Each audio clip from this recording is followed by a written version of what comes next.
All right, what's the deal with one-by drivetrains like this one? This is one of my absolute favorite topics of cycling, so I'm going to try to keep it brief. Basically, a one-by drivetrain is where you sacrifice the front derailleur in lieu of a single chainring up front.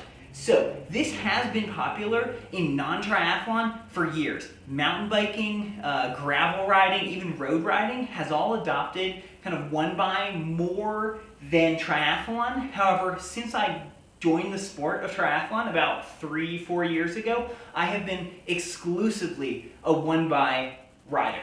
I absolutely love pro number one, the simplicity of it. Without a front derailleur, that's one less shifting part on your bike, it's one less cable you have to run, and it means for me, in all my years of riding, I have never dropped a chain once. Never once. Now, a well set up front derailleur shouldn't drop a chain, but I find that this is absolutely foolproof if you set it up properly, which mostly means a one-by specific narrow wide chainring, it's called. So basically the teeth on the chainring here alternate being a little wider and thinner, and that helps with chain retention. Now, another pro is the chain line. Now, I know what you're thinking. I'm going to go into this because it's also a con, but when I am riding a flat course, because of the gearing that I have selected in my front ring, which in this case is a 56, that means at my cruising speed, when I'm racing, my chain line is kind of right in like the 4th to 5th cog of my cassette. So I have a perfectly straight chain line on a flat course, and I love it. I mean, it's right in line. So it doesn't, just because I can't push a 56.11 on a flat, that's not why I'm running a 56. I'm running because it enables me to have a perfect chain line for the bulk of the race. Now, there is a con with this also that we're going to add, that when you're in the extremes of your cassette, if you are climbing or descending, your chain line will be slightly worse because you don't have that big ring, little ring that kind of pushes you to the edges of where that chain line should be. So yes, it is a con on certain courses, but for flat courses, it is, I think, great if you do your gearing properly. Now, gearing ratios is definitely a con.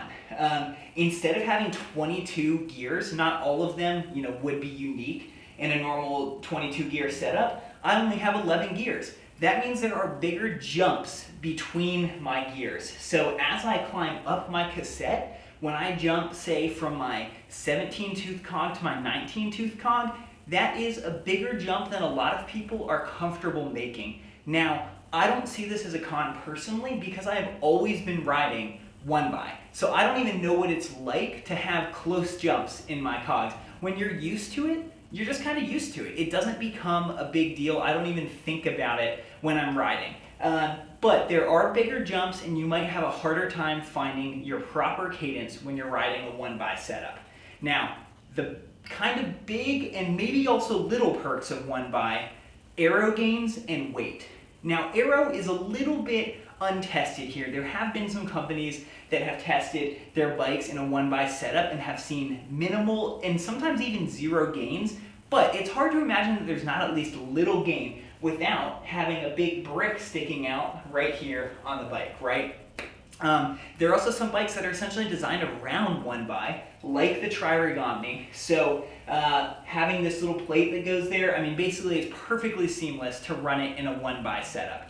Now, weight almost doesn't matter for a triathlon, but there is a weight gain because you're losing a shifter up front, you're losing the derailleur here, all the housing in there. It's kind of insignificant, but it's a nice little perk just to throw on there. So, why doesn't everyone go one-by? Well, it is actually becoming a lot more popular in triathlon with the introduction of SRAM's one-by Axis group set. You'll see a lot of pros, even at Kona, even on hilly courses, riding their new group set. Now that is 12 speed in the back, and they do a smaller front chainring up here. It's a very cool setup, but it does have some issues of its own.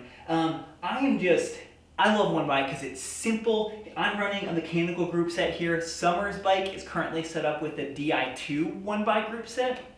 So you can do it either way. A lot of people think that you need to have a clutch rear derailleur in the back. Basically, that's a derailleur that locks back, so that if something happens, if your chain line gets tugged, it won't kind of be as likely to jump off. Now, I've never had an issue without a clutch derailleur, so not a problem there. I'm just running a basic SRAM Red 22 medium cage setup here, so I can take up to a 32 cassette on this setup, which I will run on a slightly hillier course, or like Galveston 70.3 coming up in just about a month now. I'll just stick with this 1128 cassette for the flat air course. I absolutely love it. I think that it is a perfect setup if you're not riding crazy hilly courses. I love the look of a big front chainring. It's a little bit intimidating to your competitors out there when they say, oh my gosh, can that guy actually ride a 56? Not really, but I can ride a 56 16 or whatever the middle of my cassette is, so it's perfect for riding. Well, like I said, it's not for everyone, but I think for a lot of riders out there, it really is a smart choice.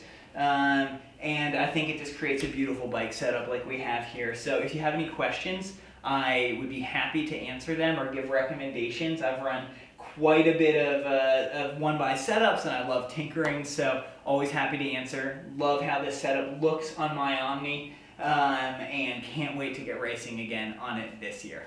Thanks.